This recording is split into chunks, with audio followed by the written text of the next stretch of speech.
Bien. Bueno, bienvenidos, bienvenidas, bienvenides. Mi nombre es Ayrton, que no pude estar en los otros encuentros, por si no me conocen, me presento. Formo parte de la agrupación estudiantil Surcico, que estamos en la facultad hace unos años, realizando varias actividades, entre ellas este espacio de acción por la salud mental, que lo empezamos el año pasado. La idea de este año va a ser un ciclo de casos clínicos, teniendo la idea de, sobre todo en la virtualidad, donde nos han faltado varios espacios de debate. Nos parecía que es una idea interesante seguir apostando a eso, seguirlo promoviendo, que la virtualidad no sea un problema, que no sea una barrera, así que nos hemos hecho la idea de seguir haciéndolo, seguir apostando a una formación y a una promoción de la salud mental, más allá de lo que podamos ver en las materias de la facultad.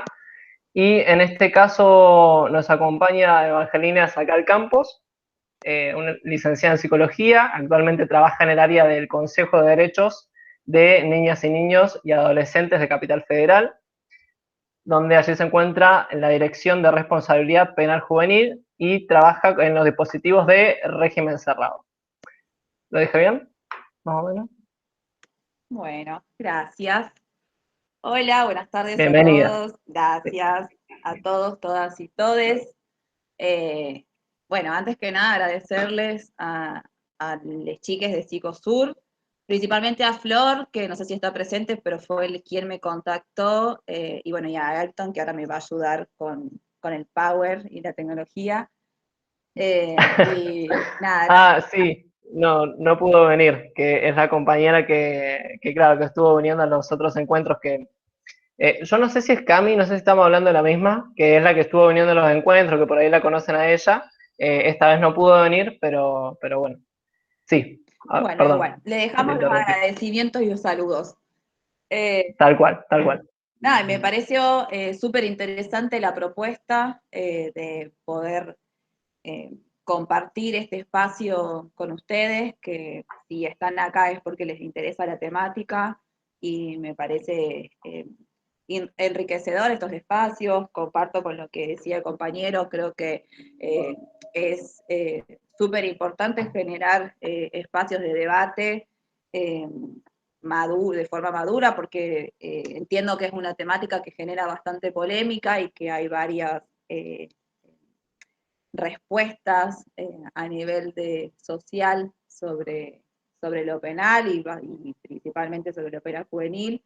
Así que bueno, para mí es un tema que me apasiona, más allá de que ahora me estoy desempeñando en el campo laboralmente, pero en su momento como estudiante también atravesó todo el proceso de mi carrera. Siempre me sentí, me llamó mucho la atención. Empecé, bueno, a estudiar, a investigar sobre la temática, constantemente lo sigo haciendo y bueno, celebro estos espacios y me parece que está bueno. La idea es que sea dinámico, si quieren hacer preguntas y generar una especie de conversatorio también. Así que, bueno, podremos empezar y ahora el compa me va a ayudar con el Power. El Power lo armé sobre todo por una cuestión organizativa a mí propia, porque si no me voy por las ramas y bueno, la idea es como hacer un recorrido a nivel general y terminar particularmente hablando sobre nuestra función y rol como psicólogos en el ámbito penal juvenil y en este caso en un dispositivo de contexto de encierro, que es el que me estoy desempeñando actualmente, ¿no? Eh, bueno, ahí, si bien la temática estaba planteada de otra manera en el flyer que estuvo circulando sobre el encuentro, pero bueno, considerando que terapia justamente no se da en el contexto de encierro, lo planteé como aparece en el Power, ¿sí? Que vamos a tratar de hablar sobre las lógicas del sistema penal juvenil particularmente, y cuál es el abordaje en los contextos de encierro desde la función de los y las psicólogas. Bueno, ahí está mi nombre, mi mail, por si quiere, les interesa, y tengo mucho material, mucha bibliografía para compartir, así que me pueden contactar si así lo requieren.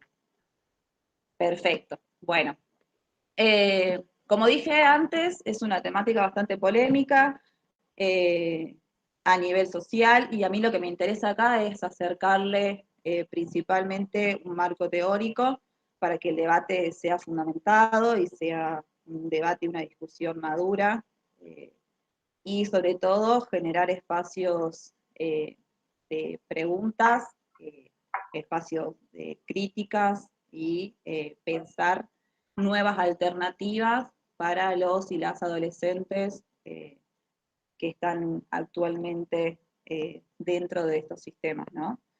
Y una de las preguntas principales que me hago generalmente todos los días de mi vida es ¿para qué sirve el sistema penal juvenil?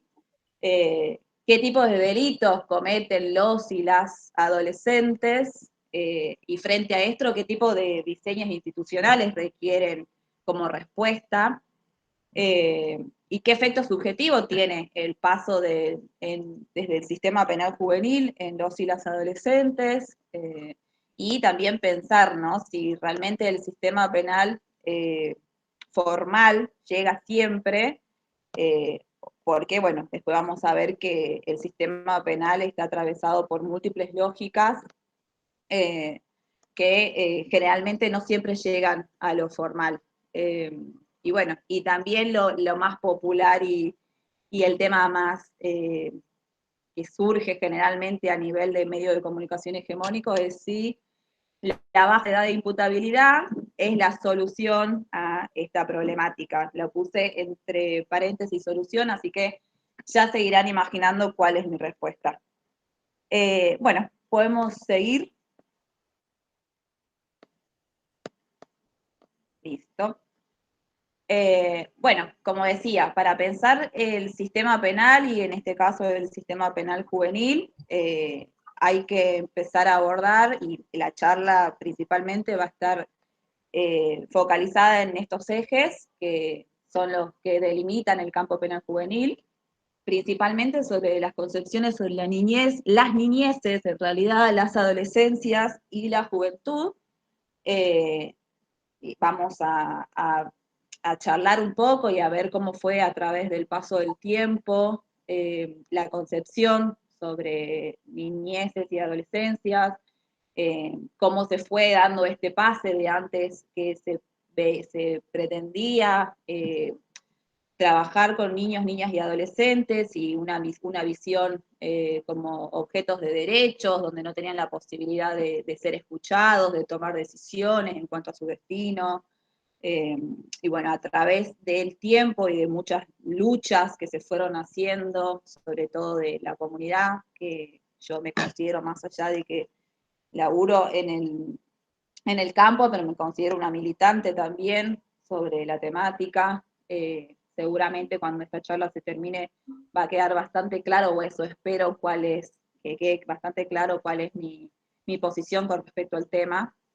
Pero bueno, a medida que se fueron dando estas distintas luchas y que fue pasando el tiempo, y fueron surgiendo distintas leyes, distintas normativas, llegamos a pensar y a entender que los niños, niñas y adolescentes son sujetos de derechos, donde se tiene que garantizar la oportunidad de ser escuchado, eh, sobre todo de generar las condiciones necesarias para poder dar lugar al interés superior del niño, no solamente del niño, la niña y adolescente, sino también de la familia, devolverle la responsabilidad a los padres.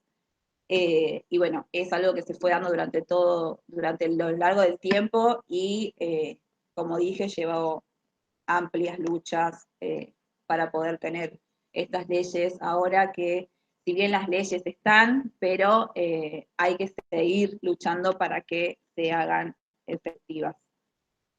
Por otro lado, lo que tiene que ver con lo penal juvenil, bueno, tenemos que hablar sobre las distintas teorías y las investigaciones criminológicas, también cómo se fue dando a través del tiempo las distintas cómo se fueron transmitiendo a lo social y en el marco académico también las distintas teorías, desde el principio del determinismo, alguna vez lo habrán escuchado hablar sobre lo hombroso o no, pero bueno, planteaban esto de que había lo del criminal nato, ¿no? Que había una base genética, morfológica que explicaba y que eran indicios de que podían ser delincuentes, como se planteaba en ese momento, obviamente que basado en un paradigma positivista.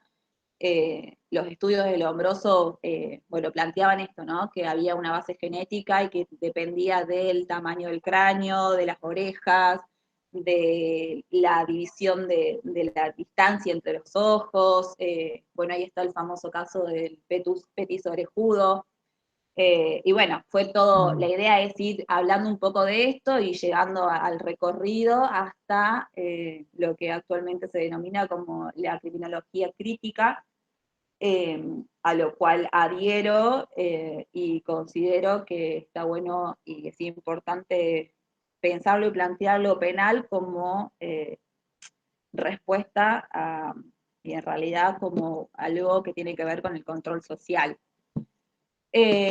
Después también, bueno, vamos a hablar un poco sobre los patrones institucionales de captura de los y las adolescentes y los jóvenes por delito. Hay que entender que el sistema penal juvenil y el sistema penal en general está atravesado por una cadena punitiva, donde está compuesta principalmente por lo policial, que es el primer contacto que tienen los y las pibas cuando están por ingresar al sistema penal, o de hecho a veces ni siquiera ingresan terminan en el sistema penal formal, porque ahí hay algo que todavía se nos escapa de la mano, que es el primer contacto con la policía, y muchas veces eso no llega ni a los juzgados, y bueno, y sabemos cómo se maneja las instituciones de la policía y lo que genera en los y las adolescentes. Como decía, la cadena punitiva está compuesta principalmente por lo policial, después por lo judicial, donde están los juzgados de menores y los famosos TOM, que son los tribunales orales de menores, y lo custodial, que va a depender de cuáles son las medidas, llamadas medidas de seguridad, que se toma una vez que los adolescentes y las adolescentes están dentro del sistema penal. Y también me parece súper importante pensar juntos, críticamente, cuáles son las tendencias tanto sociales, económicas, como culturales, y hay que pensar que el sistema penal en general no nace desde una larga historia donde siempre son los mismos los que terminan en el sistema penal. En Latinoamérica o en Argentina particularmente, teniendo en cuenta que es una región muy desigual, quizás no la más pobre, pero sí la más desigual. Ahora actualmente, según las estadísticas del UNICEF, hay un 60% de niños, niñas y adolescentes en línea de pobreza. Acá en Capital Federal un 40% son pobres, y hay que pensar cómo atraviesa lo social al sistema penal. Eh, Sobre todo últimamente, los últimos años, las últimas décadas, desde los años 90 hasta la actualidad, a través de las políticas neoliberales, se hizo una reformulación del marco normativo de corte tutelar, que era un modelo hegemónico que hasta el momento sigue siendo de corte tutelar, pero bueno, normativamente se hizo esa reformulación hacia los modelos de derechos inspirados en la Convención de los Derechos de Niñas, Niños y Adolescentes, que supone un conjunto de transformaciones en las instituciones, en la manera de pensar y abordar las infancias y las adolescencias. Eh, También cuando planteamos la cuestión cultural hay que tener en cuenta todo lo que interviene a nivel social, los medios de comunicación hegemónicos, las representaciones sociales que se hacen acerca de estos pibes, y lo punitivo, lo social punitivo, cuáles son las respuestas que damos nosotros como parte de una sociedad en la que estamos involucradas y qué es lo que vamos a pensar para estos pibes y estas pibas y qué queremos en la actualidad y, bueno, y qué de nosotros ponemos en toda esta cuestión. Así que más o menos estos van a ser los ejes de esta charla y para tenerlo en cuenta por dónde vamos a ir conversando. Bueno, podemos pasar a la que sigue. Ahí estamos. Bueno, como decía, el sistema penal juvenil, el sistema penal en general y en particular el juvenil, es una consecuencia del control social, entendido el control social como una manera de conducir las conductas, ¿no?, de una determinada parte de la sociedad. Es decir, que son formas de gobernar, son decisiones políticas, donde están atravesadas innumerables políticas públicas, donde vemos en la actualidad cuál es el resultado de las políticas públicas que tenemos en cuanto a infancia y adolescencia. Y este control social lo que hace es generar producción de consensos, es decir, que socialmente se da una respuesta frente a esta problemática, que generalmente está influenciada por los medios de comunicación hegemónicos, como lo mencioné recién, y la verdad que hay una respuesta a nivel social punitiva, se pide más cárcel, más tiempo, más años de pena, más instituciones de control social, de más instituciones cerradas, porque, a ver, generalmente aparecen estas temáticas cuando ocurre algo a nivel social y algo, sobre todo, aparece cuando hay alguna noticia que involucra algún delito que habría cometido algún niño, niña o adolescente, y se pone bastante polémica la cuestión y empiezan a surgir respuestas generalmente de corte punitivo, pidiendo, bueno, todo esto que mencioné anteriormente. Hay que entender que el control social y está atravesado por todas las instituciones que conforman o se vinculan de alguna manera con la cuestión criminal, como la policía, los sistemas penitenciarios, los tribunales de menores, las instituciones académicas, en la facultad muchas veces se baja línea al respecto, o son temas que no son tan tratados como deberían, los medios de comunicación, los lugares de alojamientos, la sociedad en general. Bueno, ahí para entender un poco sobre el control social, sabemos que hay un control social formal y un informal. El control social formal está atravesado por distintos sistemas, desde el lugar más proactivo, como lo educativo, lo sanitario, y después está lo reactivo, que es lo policial, lo judicial, lo custodial, y hay que saber, obviamente, que no a todas las partes de la sociedad este control y estas dinámicas lo atraviesan de la misma manera, ¿no? Sobre todo cuando se trata de esto del control social informal, bueno, se tiene muy en cuenta a la hora de aplicar las políticas de corte punitivista. Esto más que nada es una cuestión teórica para ir delimitando el campo que vamos a seguir conversando. Bueno, el control social informal, como ya saben, está atravesado por la familia, la comunidad, los medios de comunicación, que muchas veces son operadores al sistema y a las políticas neoliberal, las asociaciones religiosas, culturales, etc. Después, en la siguiente diapositiva, les puse un documental sobre una autora, una directora, perdón, cordobesa, que se llama Celeste Conaidina Díaz. Bueno, el documental, como está ahí, se llama Mi gorra brilla. Si quieren, después les paso este power, o lo pueden buscar por YouTube, pero bueno, es más o menos, me parece que está bueno, es interesante, porque refleja todas estas cuestiones que vengo hablando, de cómo interviene el control social en estas poblaciones que son siempre las que ocupan los lugares de encierro y todas las prácticas punitivistas.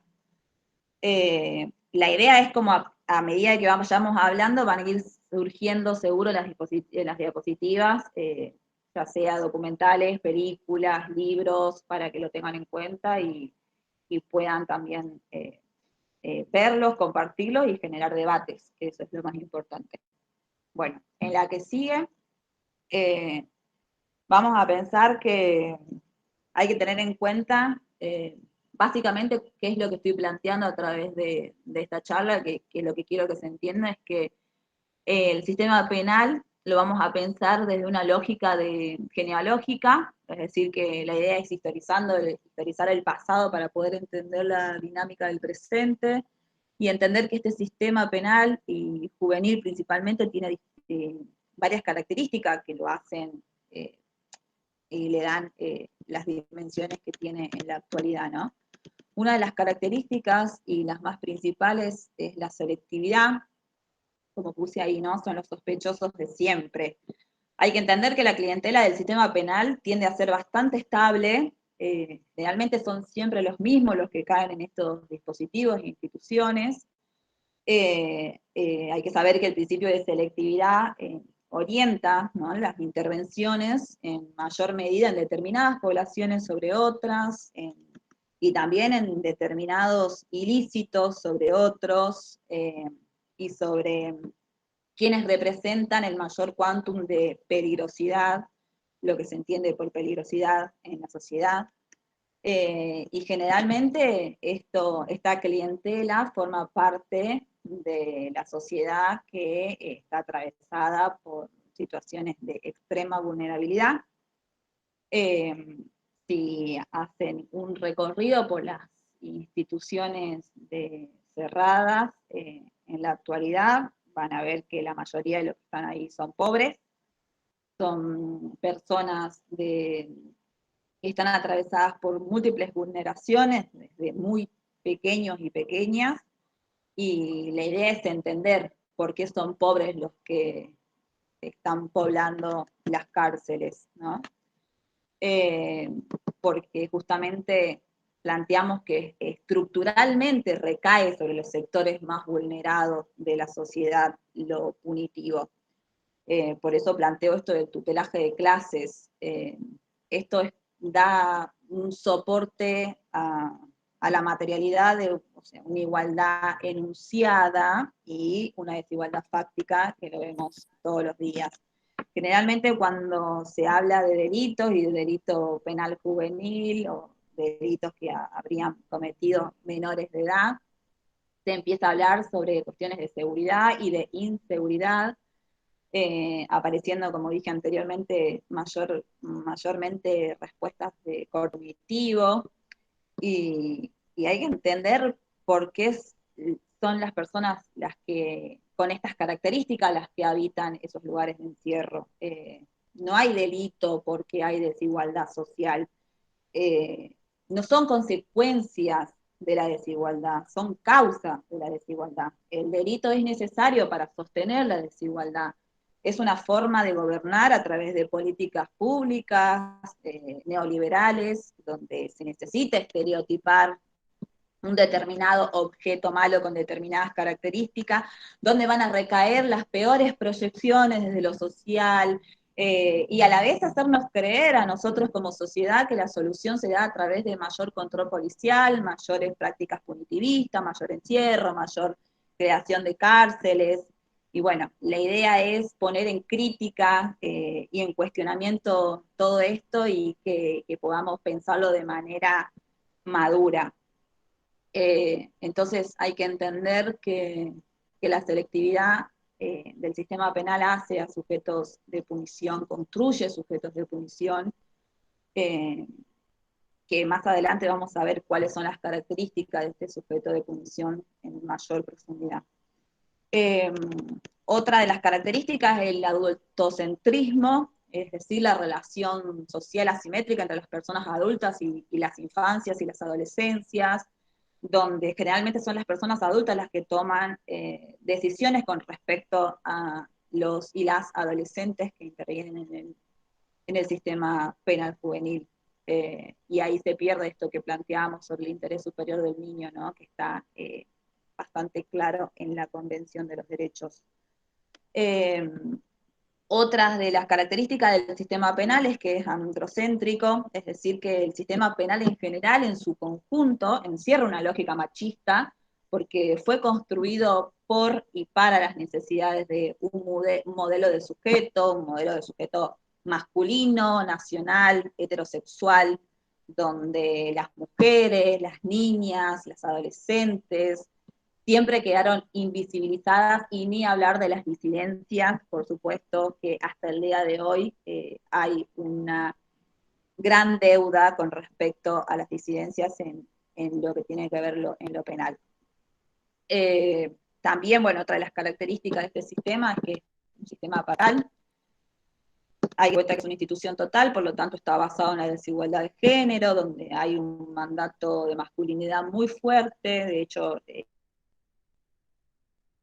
esas son características que observo constantemente en la institución donde trabajo, donde se le exige, eh, eh, las exigencias están basadas en estereotipos de género, ¿no? Y bueno, se ve, por ejemplo, en los pibes esto de no mostrarse débiles y la cuestión de género está bastante atravesada en lo penal. Así que bueno, estas serían como las principales características del sistema penal en general y en particular del juvenil. En la siguiente diapositiva vamos a pensar sobre las funciones de este sistema penal, que bueno, hay funciones manifiestas y latentes. Las manifiestas son las que, para qué supuestamente nos dicen, ¿no? Que sirven estos sistemas que a través de un recorrido histórico que podemos ir viendo que para un principio la función era de venganza, después de castigo, después de cura, corrección, ahora se habla de rehabilitación, de socioeducación, pero todos sabemos realmente cuáles son los efectos latentes, los efectos en la construcción, sobre todo en los y las adolescentes, cuáles son los efectos en la construcción de la subjetividad, cómo se produce el desbaratamiento de la autonomía del dominio del yo dentro de contextos de encierro, y cómo, cómo estos adolescentes y las adolescentes que están atravesados por el sistema penal, las marcas indelebles que produce a nivel subjetivo y social, cómo se atraviesan estos procesos de despojo.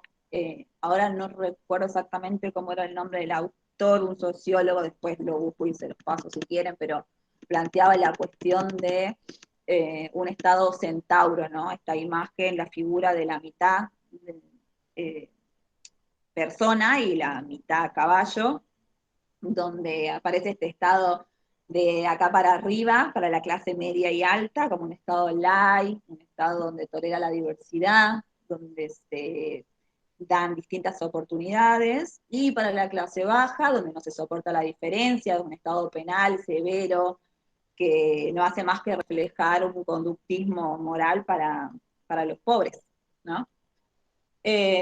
Después, bueno, en la próxima también puse, a ver, la que sigue.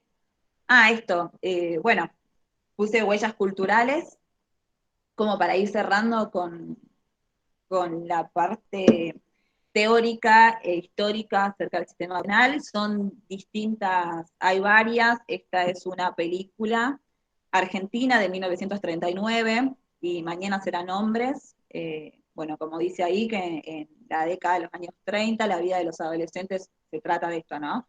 De la vida de los adolescentes en un reformatorio, que transcurren demasiadas esperanzas y bajo el rigor de crueles métodos de reeducación. ¿Sí? Un nuevo director consigue ganarse poco a poco la confianza de los chicos con el fin de proyectar adultos responsables. Bueno, le puse eso, después más abajo, en la próxima. Está en YouTube también esta película, que la pueden ver. Bueno, esta es una película, la obra prima de Leonardo Fabio, Crónica de un niño solo, que también relata la historia de un niño en un contexto de encierro. Es una película súper emotiva y refleja cómo fueron observados y desde qué perspectiva se miraba a los niños y las niñas durante años atrás y cómo lamentablemente todavía hay que seguir luchando con esta mirada.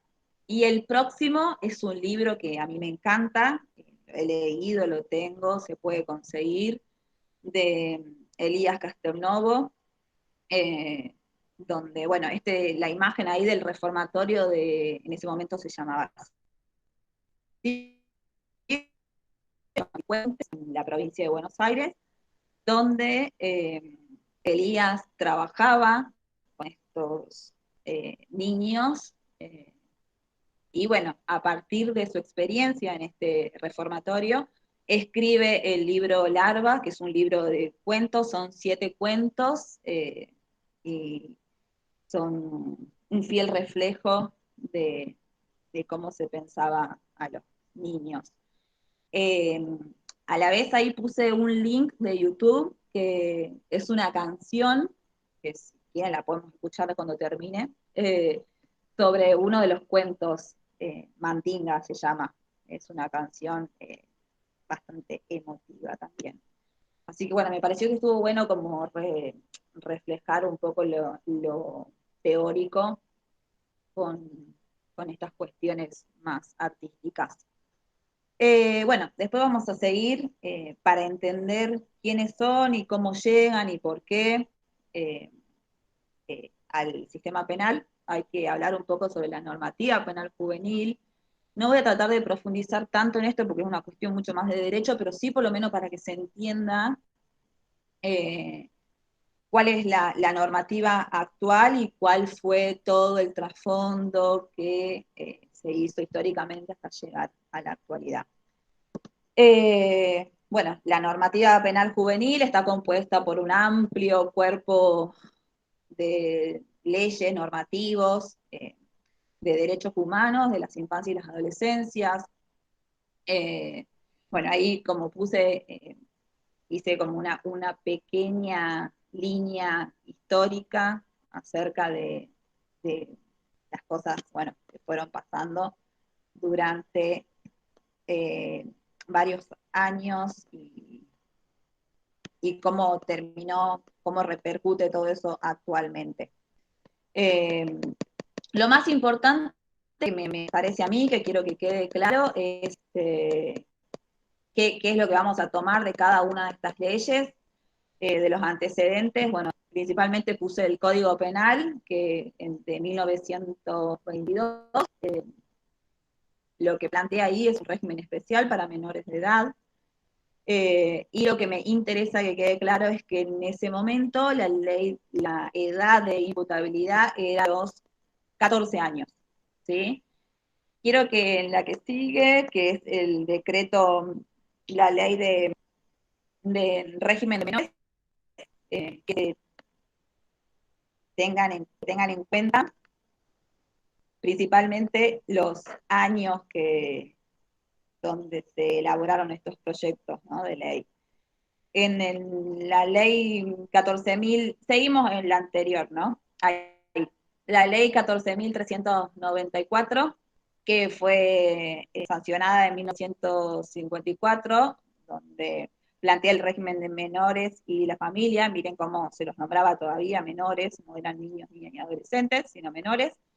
Se establece, ahí es donde hay una suba en la edad de imputabilidad y se plantea una edad de imputabilidad de los 16 a los 18 años, que es la que tenemos actualmente, y se empieza a hablar sobre las medidas de seguridad para los menores de edad.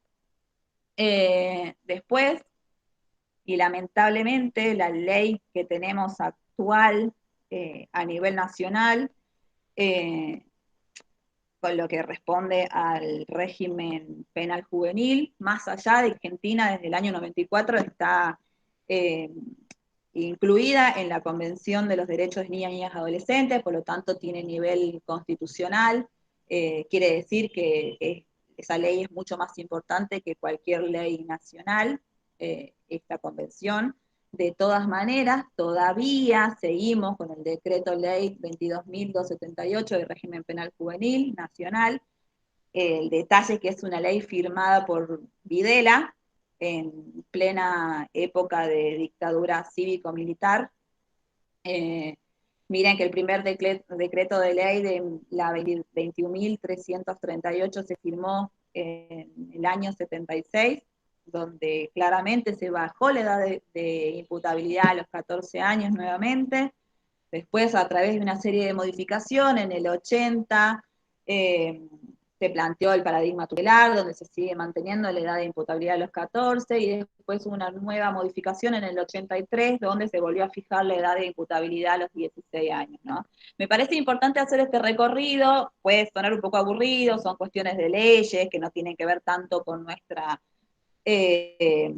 disciplina y nuestro campo, pero bueno, lo penal juvenil está atravesado por el derecho, y me parece que está bueno hacer este recorrido histórico para ver cómo se pensaba a los y las adolescentes, en qué momento y quiénes son los que pensaron esas leyes, y sobre todo entender que hoy, en el 2021, todavía sigue vigente esa ley firmada por Videla, más allá de las múltiples leyes que tenemos, directrices a las que Argentina se ha unido, todavía sigue vigente esa ley penal juvenil.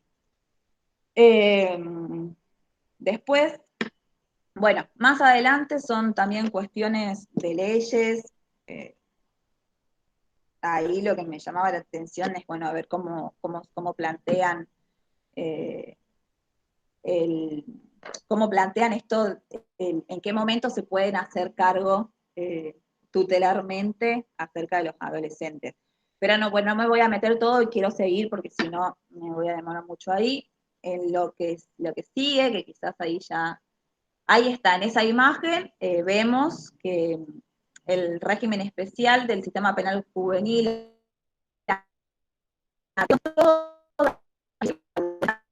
menor de 18 años de edad, son todas esas leyes que atraviesan el sistema penal juvenil actualmente, a pesar de todavía tener la ley vigente firmada en la dictadura. Pero bueno, estos pactos, directrices, tratados, convenciones, también nos permite luchar y sostener y fundamentar por qué hay que proponer una nueva ley de régimen penal juvenil.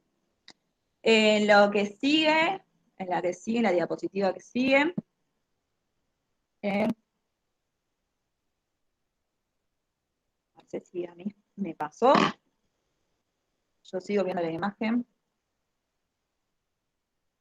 Bueno, ahí está la mención de los derechos de niñas y adolescentes, como dije, ¿no? El principio de especialidad, hay que tener en cuenta que esto de que se necesitan leyes, procedimientos, autoridades, servicios e instituciones especializados, teniendo en cuenta que tienen necesidades especiales, que son una población de mayor vulnerabilidad frente a los efectos negativos del proceso penal. Hay que plantear servicios e instituciones especializados, y pensar en medidas alternativas a la privación de libertad, sobre todo eso, más allá de plantear una nueva ley de régimen penal juvenil. No es un problema penal, sino un problema social que se resuelve con políticas públicas. En la que sigue, vamos, bueno, ahí un poco esto siempre aparece la discusión sobre la baja edad de imputabilidad, de que si es mejor bajar a 14, bajar a 12. Básicamente hay que sostener y luchar, militar y fundamentar que no se puede bajar la edad de imputabilidad, porque es anticonstitucional, básicamente, porque hay un principio de regresividad en materia de derecho penal y derechos humanos, donde se plantea que el sistema no puede hacer pasos para atrás. Se entiende que hoy los adolescentes de 16 a 18, a partir de los 16 años ya pueden ser atravesados por lo penal.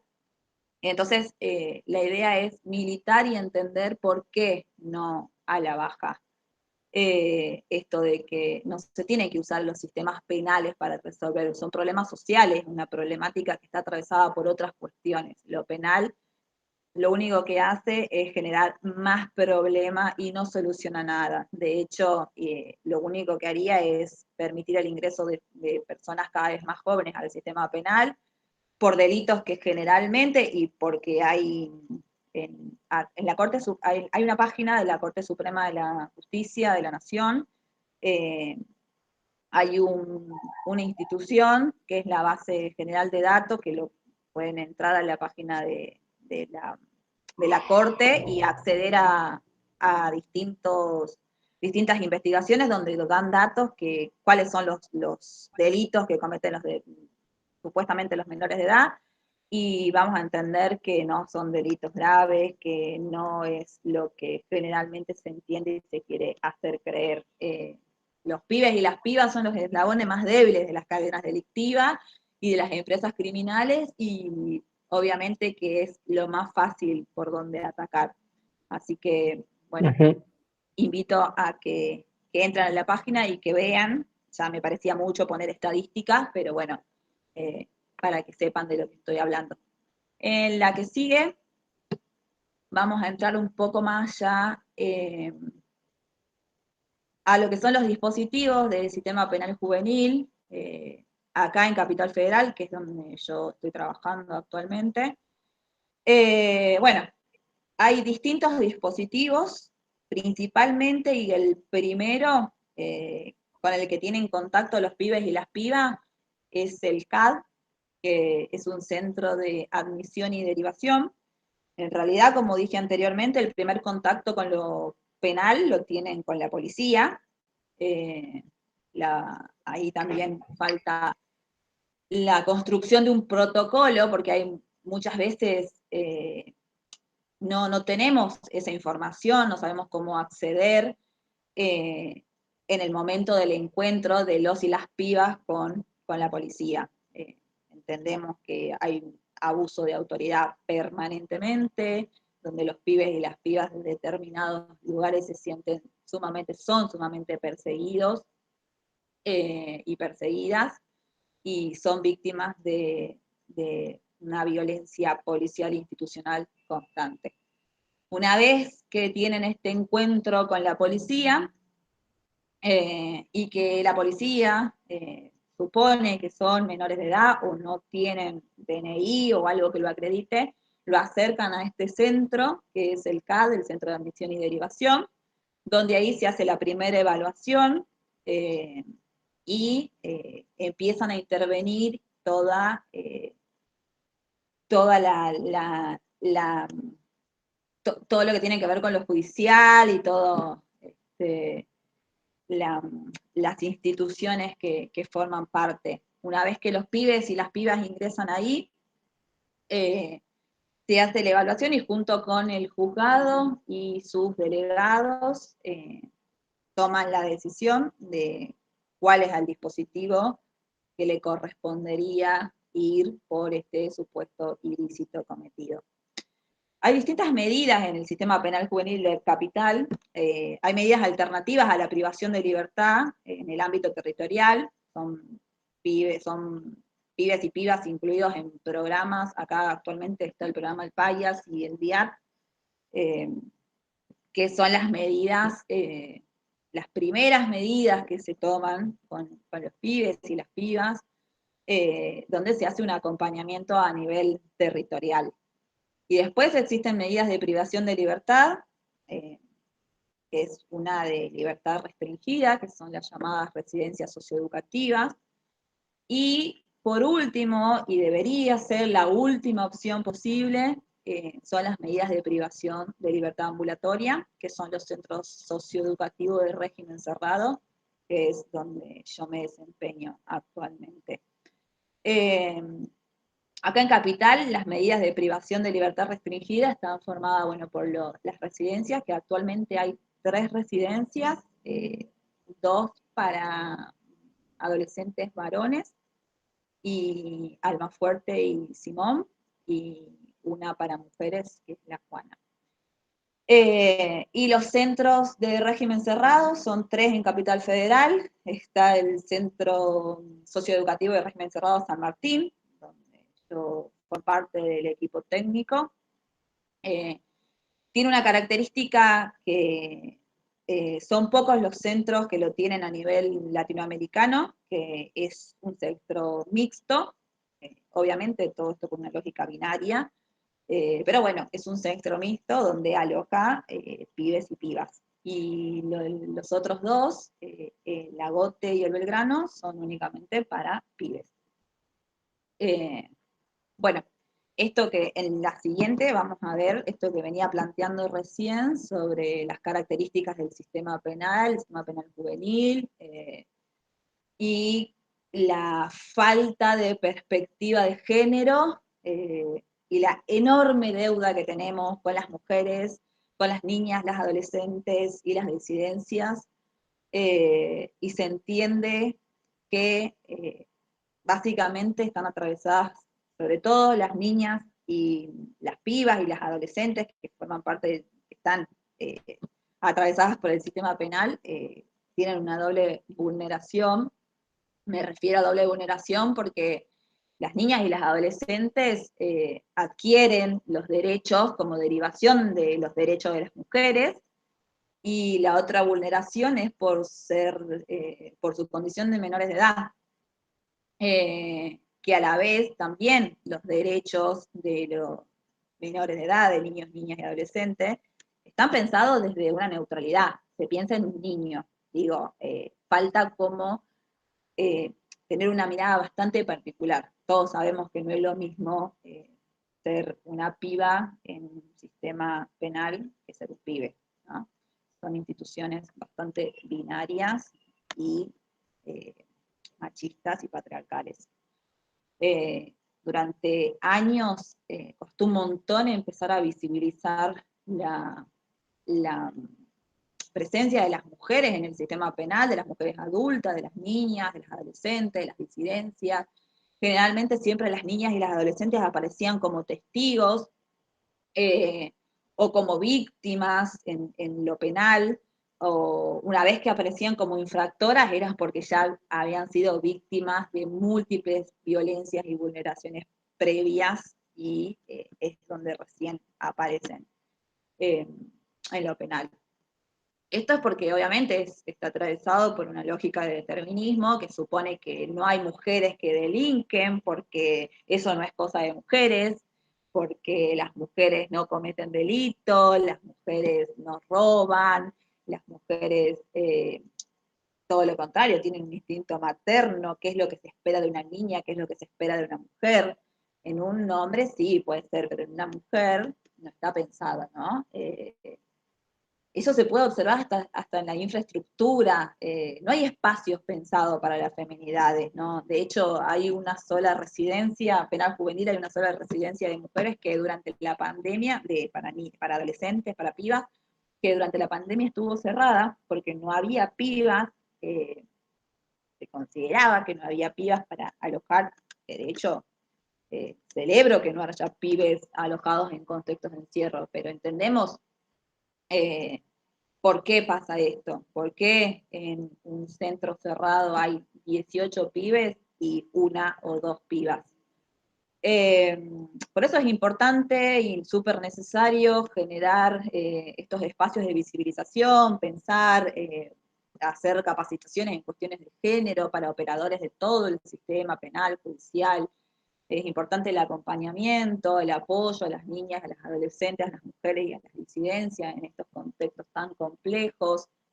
Y sobre todo, fortalecer las medidas no privativas de libertad, más allá de plantear la construcción de lugares específicos de alojamiento, pero lo ideal sería generar políticas públicas donde las medidas privativas de libertad sean realmente la última opción para los pibes y las pibas. Y bueno, ya entrando un poco más nuestra función como psicólogos, psicólogas, psicólogues, en contextos de encierro, y ahí voy a hablar un poco más sobre mi experiencia en el Centro Cerrado San Martín. Son múltiples las intervenciones y múltiples las funciones que hacemos en el centro, va a depender claramente de las etapas que vayan atravesando los y las pibas. Yo siempre digo que lo que yo y mis compañeras, el equipo de laburo, lo que hacemos ahí es amortiguar el dolor. Vemos que llegan pibes y pibas que han atravesado las más tremendas vulneraciones de derechos, pibes y pibas que han pasado situaciones de extrema violencia durante toda su infancia y principios de su adolescencia, donde hubo siempre un Estado ausente, el Estado sigue siendo ausente frente a las políticas de las infancias y las adolescencias. Tenemos leyes buenísimas, pero no se aplican, la verdad que no se aplican, las condiciones de laburo son muy precarias, es muy difícil frente a semejante demanda de pibes y pibas, poder laburar realmente con los recursos que nos dan, sobre todo acá en Capital Federal. Esto tiene que ver claramente con una toma de decisión del gobierno de la Ciudad de Buenos Aires, que no se ocupa de las políticas públicas en cuanto a infancia y adolescencia como requiere. Bueno, básicamente lo que intentamos hacer es construir o reconstruir esas subjetividades dentro de esa institución, que al ser una institución cerrada y total, hay que entender que es una permanente tensión entre dos lógicas: por un lado la de seguridad, porque no deja de ser un contexto de encierro y penal, y por otro lado los y las que queremos y sostenemos y militamos una perspectiva de derechos, de restitución de derechos para los y las pibas. Bueno, como decía, nuestro laburo y como psicólogas en un contexto de encierro va a depender de el proceso que están atravesando los y las pibas. Forman parte de distintas, o sea, vamos tomando distintas decisiones a lo largo de todas las etapas que van atravesando.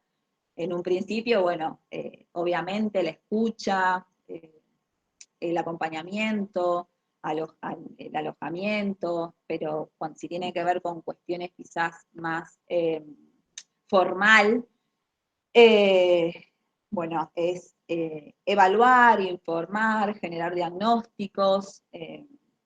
Al principio, cada vez que ingresa un pibe o una piba, el equipo técnico profesional está formado por psicólogas y trabajadoras sociales y una abogada que les informa a los y las pibas sobre sus causas y sus procesos penales, judiciales.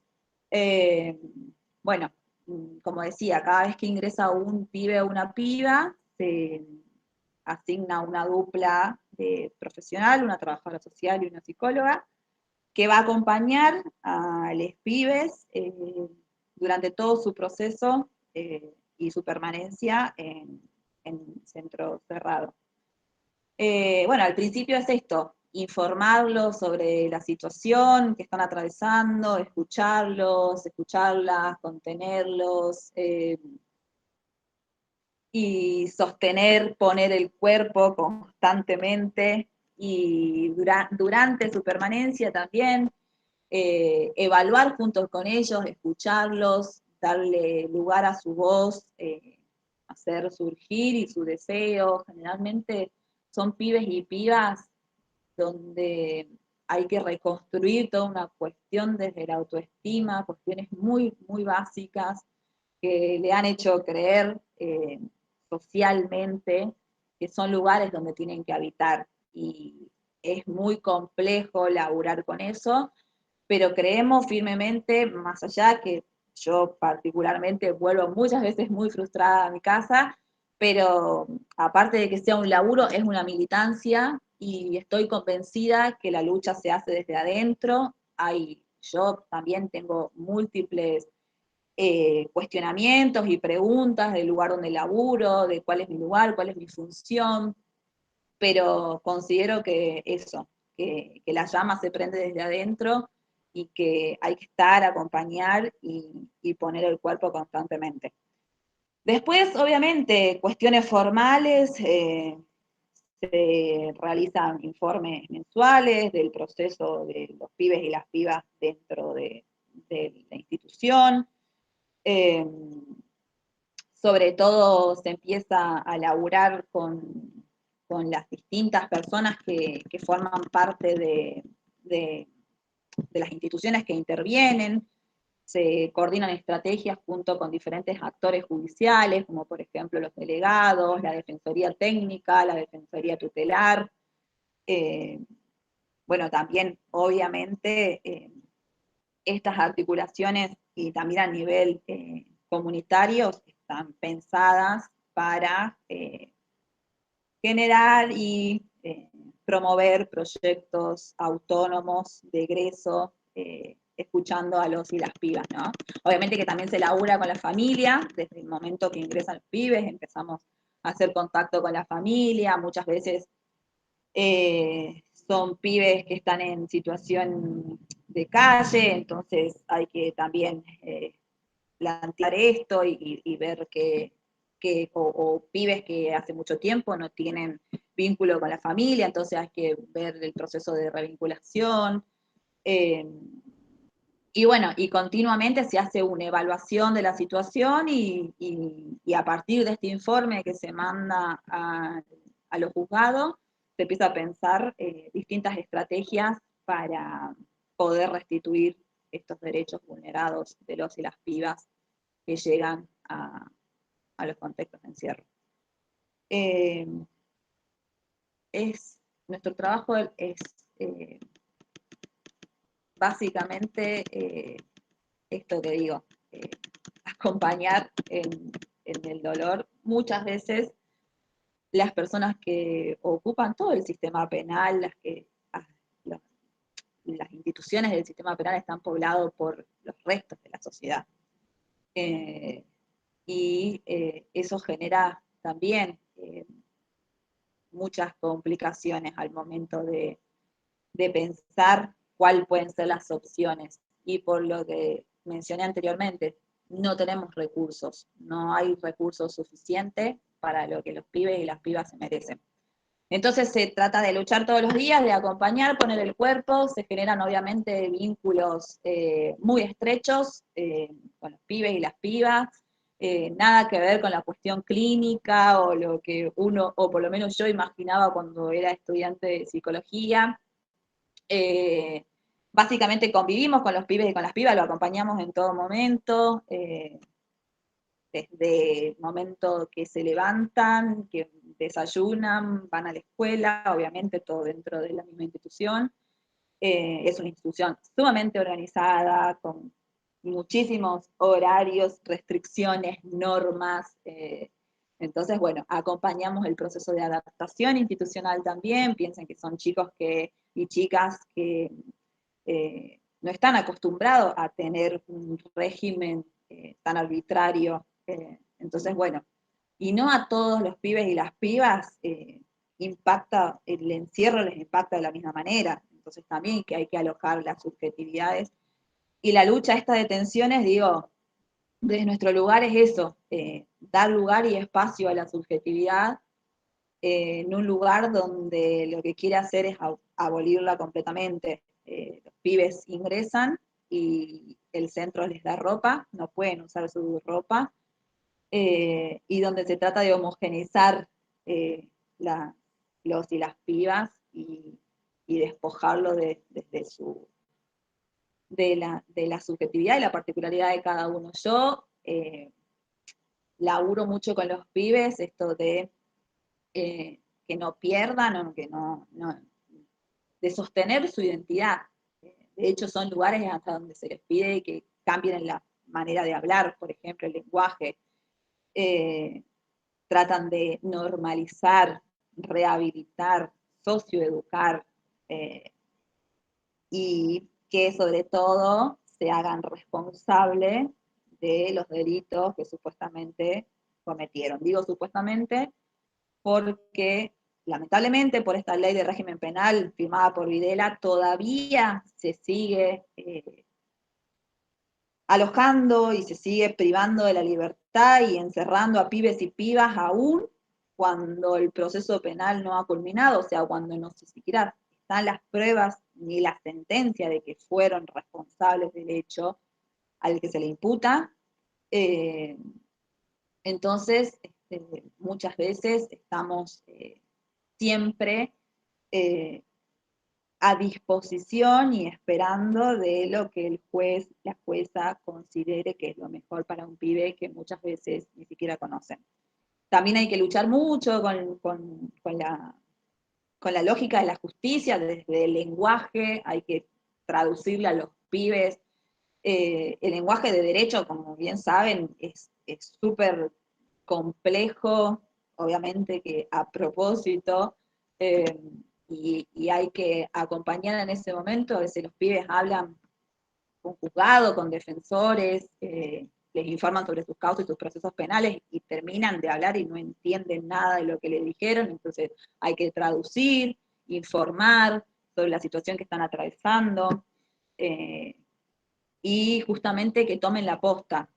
La idea, obviamente, que es entender que son pibes que tienen derechos, que tienen voz, que tienen deseos, y hacer surgir eso.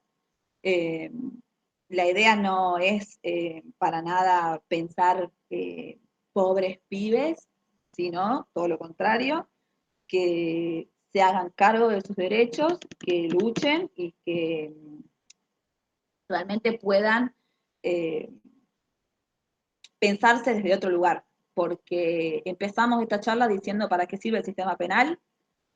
Me lo sigo preguntando todo el tiempo. ¿Para qué sirve el sistema penal juvenil? No lo sé. Pero respuesta a toda esta problemática pura y exclusivamente en políticas públicas sobre infancias y adolescencias. Así que, bueno, más o menos eso es lo que tenía pensado para charlar con ustedes hoy. Les agradezco enormemente tiempo. No sé si estoy bien de tiempo, si me pasé o no. Si nada, quieren charlar algo, comentar acerca de todo lo que estuvimos viendo, les escucho. Hola, ¿qué tal? Yo tenía una pregunta Sí. que era, ¿cuándo se determina que el chico o chica puede volver a a la sociedad después de estar encerrado? Uh-huh. Es lo que llamamos el egreso. En realidad, eso va a depender de cada caso en particular. Como dije, una vez que ingresan los pibes al sistema penal, por ejemplo, en el dispositivo donde yo laburo, que es un sistema de régimen cerrado, se inicia un proceso que tiene, digamos, que ampliamente dos aspectos y caminos en los que de alguna manera se cruzan permanentemente, que por un lado está la disposición tutelar de que se considera que para la, la, mejor manera de llevar a cabo el proceso penal es mejor que él o el adolescente esté privado de su libertad. Y por otro lado, la cuestión plenamente técnica sobre la causa penal. Entonces, se tiene en cuenta eso, si bien se piensa o se pretende que esta decisión del egreso sea tomada a nivel interdisciplinario y con todas las personas que intervienen en cada uno de los casos de los pibes y las pibas, que son las personas que nombré, desde el equipo técnico de la institución donde esté alojado el pibe y la piba, delegados que forman parte de los juzgados de menores, defensores técnicos que llevan a cabo el proceso penal, defensores tutelares que son los encargados de restituir los derechos de los pibes, y bueno, se plantea una estrategia de egreso, ya sea un egreso directo a la casa de los pibes y de las pibas, o se hace una evaluación de todo el proceso, y hay distintos dispositivos de egreso, por ejemplo, las residencias de régimen semicerrado. Si el pibe, la piba, no tiene posibilidades de ser alojado por familiares, se busca un dispositivo convivencial que lo pueda alojar.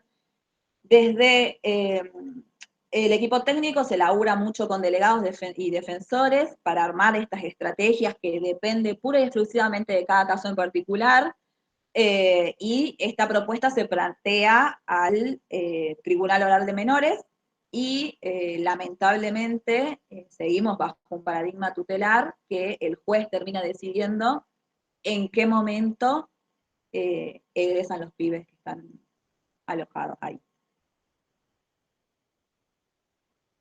Muchas veces Dale, hacemos gracias por responder.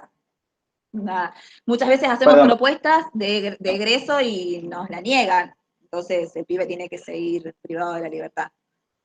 Y a veces es tremendo porque es gente que ni siquiera los conoce, ni las conoce, pero bueno, son ellos los que, más allá de todo lo que se plantea en las leyes, el que termina con la última palabra es el juez o la jueza.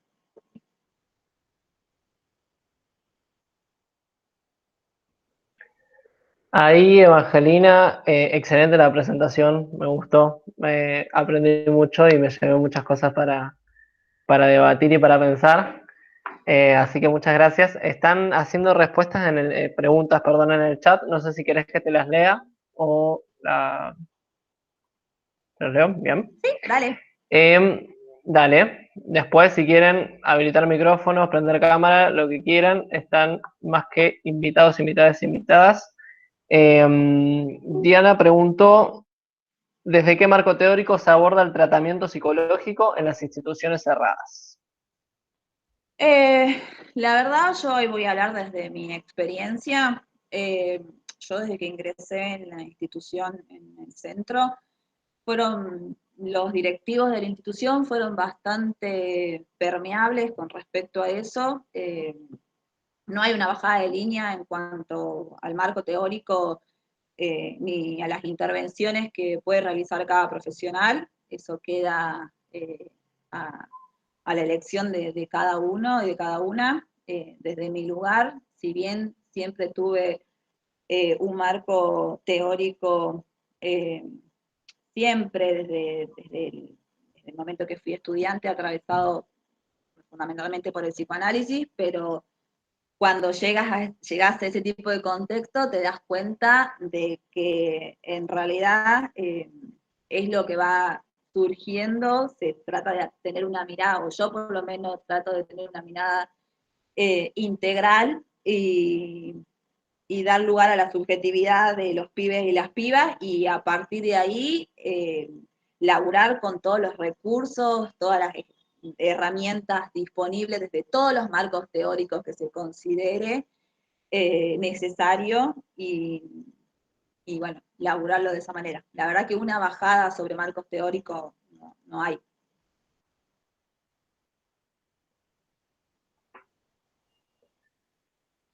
Bien, y Ale pregunta si introducen la perspectiva de género. Bueno, como planteé a lo largo de la charla, es una enorme deuda que tenemos. Desde el equipo técnico profesional intentamos constantemente hacerlo. De hecho, surgió también la idea y se efectivizó distintos talleres con los pibes y las pibas tratando de introducir la perspectiva de género. Me parece que es fundamental que los y las adultas que forman parte de estas instituciones sean principalmente los que laburen y adquieran la perspectiva de género antes de pedírsela a los pibes y a las pibas. Teniendo en cuenta que es una institución cerrada, sumamente jerárquica, donde está bastante claro quién tiene mayor poder. Lamentablemente no no es una institución donde se caracterice por ser atravesado por la perspectiva de género. Sí, es una lucha constante de nuestro lugar como equipo técnico, pero desde la institución no hay nada.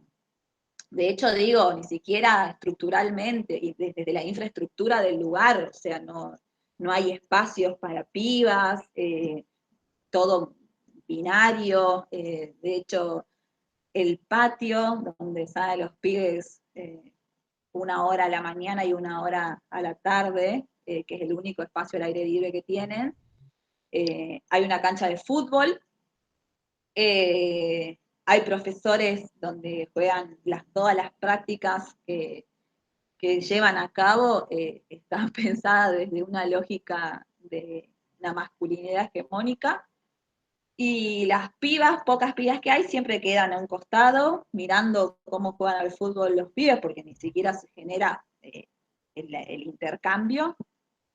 Y no, la verdad que no, es una deuda. Pero bueno, eso digo, la lucha y el fuego se prende desde adentro y nada, hay que seguir militando eso. De una, comparto. Diana tenía otra pregunta de ¿en qué consisten los programas de preegreso previo a la reinserción social? Bueno, actualmente en Capital Federal hay programas dentro de la Dirección de Responsabilidad Penal Juvenil, o sea, que sigue dentro del campo penal, dos programas que los mencioné anteriormente, que es el PAIAS y el DIAT, que son de acompañamiento territorial, donde se acompaña a la cotidianidad de los y las pibas. La verdad que son programas bastante bien pensados, pero muy pocos recursos, demasiada demanda, son grupos de 5 o 6 operadores para más de 100 pibes y pibas, entonces el recurso queda muy, muy, muy poco. Después se puede ir armando, que de hecho es un laburo de hormigas, porque tenemos que ir sacando recursos de todos lados, de donde sea, laburando con lo que van presentando. Muchas veces se labura con organizaciones sociales y con movimientos y organizaciones militantes de gente que pone el cuerpo y que le interesa la temática, más que con programas bajados por el Estado. La verdad no hay. Uno piensa, bueno, una vez que los pibes y las pibas llegan a estos lugares, ¿cuáles son las propuestas de qué sirve el sistema penal? Una vez que pasan, ¿qué? Y, y bueno, ahí es donde aparece la frustración constante de decir, no hay nada. Y lo poco que hay está explotado, y los programas de egreso no son programas de preegreso, son programas de egreso directamente, que puede ser esto de que les comentaba, puede ser un egreso directamente al domicilio o a otro dispositivo, y es un trabajo artesanal del equipo técnico y de la comunidad y de la gente que intervenga en cada caso y que realmente esté comprometida, porque hay algunos que llaman por teléfono y nada más, pero sí, de hecho a mí me pasó hace poco que un caso bastante emblemático en Capital Federal. Terminé buscando lugares para donde iba la piba, yendo a tocar puertas, terminás haciendo cosas que nunca jamás te imaginas que te va a tocar, pero la verdad que al haber tanta falta y precariedad con los recursos, hay que poner el cuerpo, no queda otra. De hecho, la gente labura, la gente de los programas le pone todo lo que tiene a su alcance, pero los recursos son muy pobres, muy, muy pobres. Obviamente que refleja, por lo menos hablo de mi experiencia y de acá en Capital Federal, lo que para el gobierno de la ciudad de Buenos Aires representa la niñez y la adolescencia.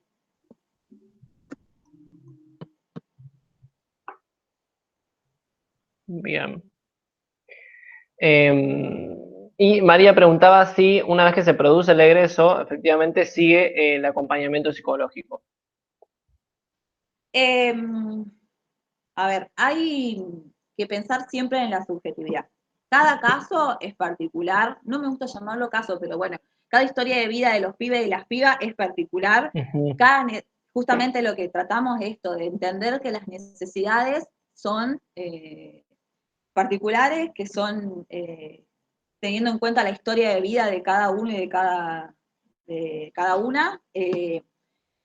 Hay casos excepcionales donde hemos seguido acompañando en, en el ámbito terapéutico luego del egreso. Generalmente, cuando egresan del San Martín, donde es el centro que yo laburo, nuestras intervenciones terminan ahí, una vez que egresan los pibes y las pibas. Pero en algunos casos, y teniendo en cuenta la particularidad, he continuado con el espacio hasta, obviamente, hacer transición a otro dispositivo. De hecho, generalmente parte de las estrategias pensadas para cada uno de los pibes y las pibas es brindarle un espacio donde puedan seguir laburando cuestiones de salud mental.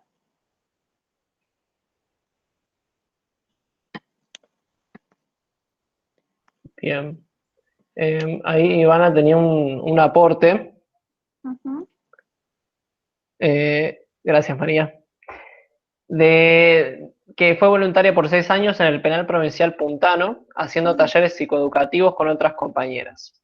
Y la verdad que vivieron cosas muy similares. Me encanta encontrarse con una profesional que piensa su práctica de forma tan crítica en un lugar tan cerrado.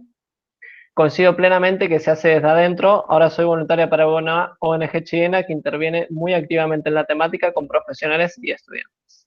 Que le encantaría algún día poder hacer algo con ustedes. Bueno, ahí no sé si se refiere a Sur o a quién, pero de una, más que bienvenida, creo yo de mi parte, y con Evangelina seguramente, espero que también. Obvio, obvio. No sé si alguien más tiene un aporte, algo que quiera discutir, debatir. La verdad que Evangelina tocó varias aristas súper interesantes para charlar un poco. Insisto, lo pueden abrir el micrófono, la cámara, escriban si no se sienten con tanta confianza. Yo paso a recordarles, aprovecho este interín para decirles que el video lo vamos a subir a YouTube, a nuestro canal, que es Surpsicouva, por si se perdieron alguna parte, por si llegaron tarde o lo quieren compartir mismo, va a estar ahí. Eso para aclarar.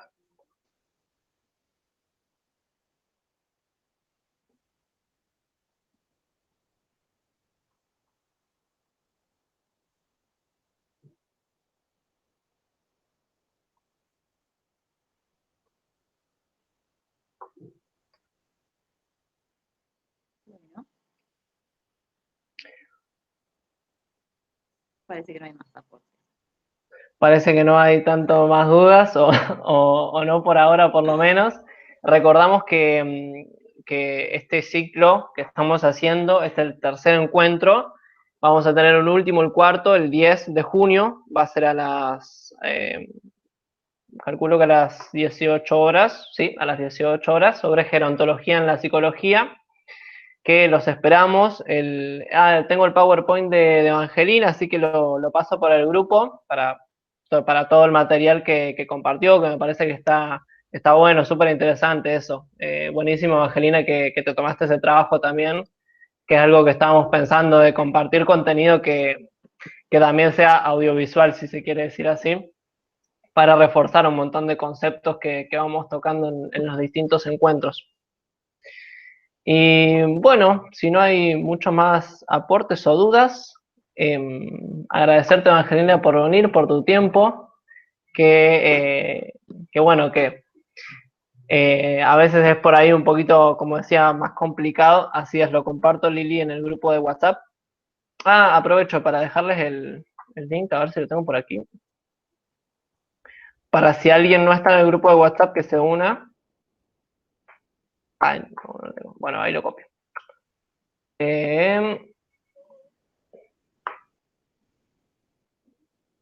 Perdón, pensé que lo tenía más a mano.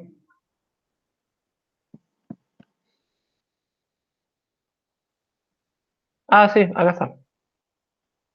Ahí está. Genial. Por si se quieren unir ahí estamos pasando toda la información de los encuentros y de los próximos también. Muchas gracias por venir. Para nosotros es muy importante que también participen, que vengan. Lo hacemos desde esa idea. Tomo las palabras de Evangelina de construir desde adentro, de también indignarse de las cosas que hay, de abrir estos espacios para el debate, para la charla, para la discusión, y siempre con la idea de eso, de llevarnos cosas para pensar, convencidos, convencidas de que los cambios son desde adentro, de que hay un montón de cosas para transformar. Así que bueno, gracias a ustedes también por participar y a Evangelina por venir. Gracias, gracias. Me sentí re cómoda, me encantó este espacio. Sigan haciendo estos espacios, es súper importante. Y bueno, sigamos en la lucha, compañeros y compañeras. Abrazo grande a todos. Obvio, Gracias. obvio, siempre. Abrazo grande. Cuídense mucho. Chao, muchas gracias por la charla. Muchas gracias, súper interesante la charla. Gracias. De nada. Gracias a ustedes por venir. Cualquier idea, sugerencia, nos escriben en el grupo o en Instagram. Listo, gracias.